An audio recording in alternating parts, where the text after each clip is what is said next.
Hello everyone, what is up? It is me, Ewan from Whatculture, joined today by Josh Brown to bring you some more Sony Universe of Marvel characters TM news regarding a Spider-Man villain who's getting their own film. Josh Brown, take it away. Ewan Patterson, like you said, hot off the heels that Olivia Wilde is on to direct presumably Spider-Woman or some other female-centric Sony Marvel movie, we have the news that JC Chandor, according to Deadline anyway, is being tapped to direct Kraven the Hunter, the Kraven solo movie that we've all undoubtedly been very much looking forward to. Craving. This is craving. We've been craving Kraven the Hunter. Brilliant. That's going to be the tagline. I mean, surely, they're just leaving money on the table if they don't do it. They'll have a promotion with that Crave cereal as well. I don't know God, I can imagine it so much. Yeah, JC Chandor, who has directed the likes of Netflix's Triple Frontier, All Is Lost, and there is one more, A Most Violent Year. According to Deadline, it's only in the kind of negotiation stages, but we've reported on these enough times to know that they usually only get leaked when they're quite far along in development. So it looks like Sony is trying to lock JC in for the movie, and I have a lot of thoughts about this because while I don't completely dislike the director's body of work, it's very much kind of 7 out of 10 for me, which isn't the worst thing in the world. It's not like they've gone out and hired Uwe Boll or something, but it's kind of this whole project. He knows you said that. He'll be coming for you I'm scared. He's going to offer me to box him. But the whole project, everyone involved so far is kind of like a safe pair of hands, a safe pair of Sony hands. And again, that's not the worst thing in the world. But when it comes to a character like Kraven the Hunter, which I think a lot of people might need to be convinced of, especially if you're the more casual superhero fan, perhaps, I don't know. It neither fills me with joy nor complete and utter anguish. I don't know. What do you think?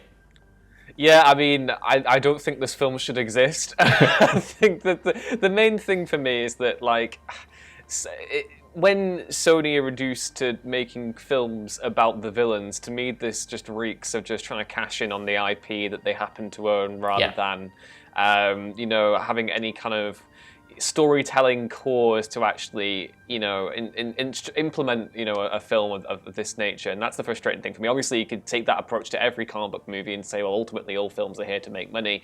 But, Kraven is a fundamental part of Spider-Man's comics. He's one of the best villains that he has, arguably starred in the greatest Spider-Man comic of all time, according to some people, Kraven's Last Hunt.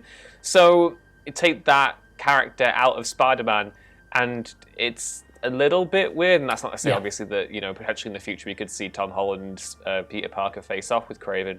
But I don't know, this is weird to me. I said to Scott yesterday when we were covering the Spider-Woman news, it's very weird to me, and I understand the business sense. If I was a suit and I looked at Spider-Man and someone brought to me 3 different projects and was like, okay, we have a movie called Silver Sable, I don't know who that is, and then we have Kraven the Hunter, who is a Spider-Man villain. Oh yes, green light that, because even though the Silver Sable movie makes more sense to me on a storytelling perspective, and certainly within the context of what we're living through right now, and how she's like a mercenary who hunts down war criminals, it's really cool. She has that increase in profile from the Spider-Man game, and yet that's been put on the back burner, and now we have Kraven the Hunter and Morbius the Living Vampire, which I cannot believe this film is happening. And if it doesn't come out somehow, I will genuinely believe that Matt Smith is cursed forever to just completely just be a part of franchises that just don't pan out. Well, but yeah, I'm just completely unenthusiastic about it. On the one hand, it's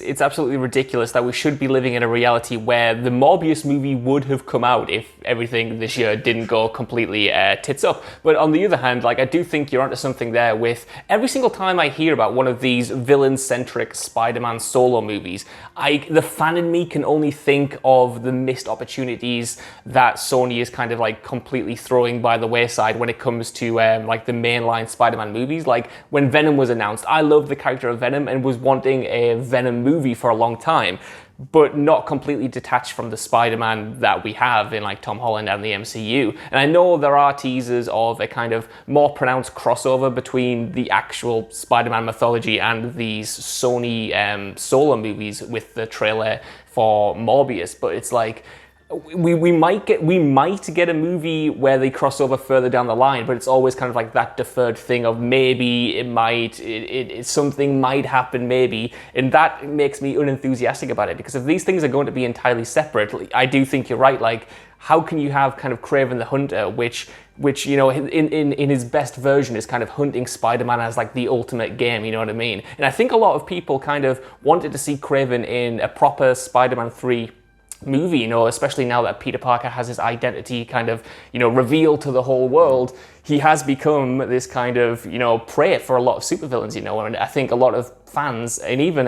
the director of those Spider-Man movies, was kind of hoping to involve Kraven in some form, and that might still happen, but with the Sony Marvel deal, everything's so wishy-washy, everything's so vague that we have no real idea of what's possible and what isn't. So kind of like on the surface, it's just, to me, this feels like more of a Morbius than even like a Venom. At least with Venom, I could see kind of like the push behind it, the desire to see, you know, something interesting done with that character. And Venom has headlined his own comics without Spider-Man, you know what I mean? He's headlined his own stories. But with this, it's just kind of, it does feel like a bunch of executives kind of in a boardroom somewhere or via Zoom somewhere going, right, which characters do we have? Which characters do people kind of know? Which characters can we do something with? Which characters can we brand? And then you get Kraven the Hunter out of it, directed by J.C. Chandor and written by Art Markham and Matt Holloway, which adds to me, and I don't want it to feel like I'm kind of being horrible to all these people. They're all, you know, talented in their own right, but these writers are kind of like Sony staples. They are working. They've wrote the script for Morbius and they've wrote the script for the upcoming Uncharted movie, two Sony staples. And previously they wrote Men in Black International, Transformers: The Last Night, and Punisher: Warzone. All movies which aren't, you know, horrendous, but which aren't great. It reminds me when Did you see any of The Last Night? It was pretty bad. I slept through a lot of it, Ewan. I'm not going to lie to you, but it was good background music. They all blur into one. They all blur together, but that's kind of the problem. It's the people that they've tapped, especially on the writing side, I think. It kind of reminds me when they got the rights for The Amazing Spider-Man 2 to kind of flesh out that world. And it was like, they were a safe pair of hands. They were fine, but they're very much studio kind of journeymen, as it were. And that does sound horrible coming from some stupid fool on the internet, but that's kind of like what I get filled with when I read this news, you know.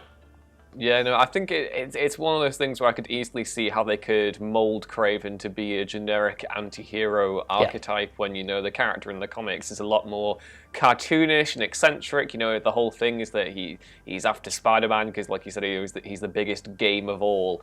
And you take that part of him away. And I know in the animated series, you know, in the comics, they explored some of his past. You know, there is an inherent level of tragedy to his origin there. But again, I don't think that's something that we should really be looking to sustain a story over a period of 2.5 hours, especially not when there are other key Spider-Man characters who deserve their own movies, like Big Wheel. Who I'm now going to start the hashtag Give Big Wheel a Movie campaign 2020 because of all the important Spider-Man characters, Big Wheel is missing out the most. Big Wheel. Exactly. But yeah, go on.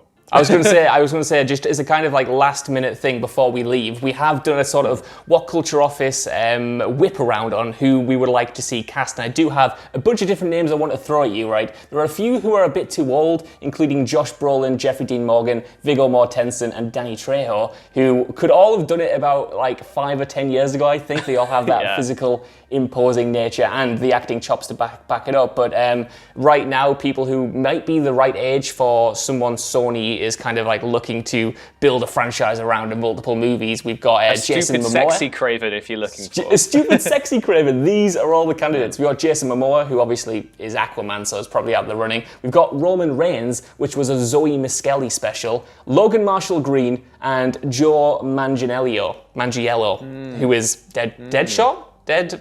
Someone. Deathstroke, sorry. Get I always mix your those up. goddamn characters who can't miss things, gimmick, name right, Josh Brown. Listen, I'm so sorry, but yeah, that's a lot of names to throw out there because I feel like Kraven is kind of difficult to cast for. You can go off the look, but it's sort of like, what type of Kraven are we even looking for? And that's kind of at the moment with few details, we've only got essentially the broad strokes of how, like, what the character even is or what he's going to be. So that's a lot of names I've just thrown your way there. And to be honest, I'd be fine with any of them.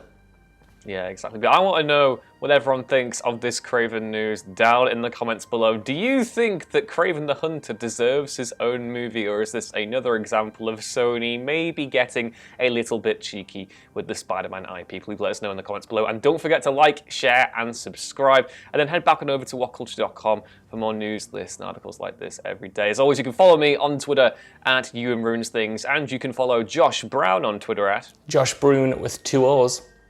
And I will see you next time. Bye. Bye. Bye. Bye.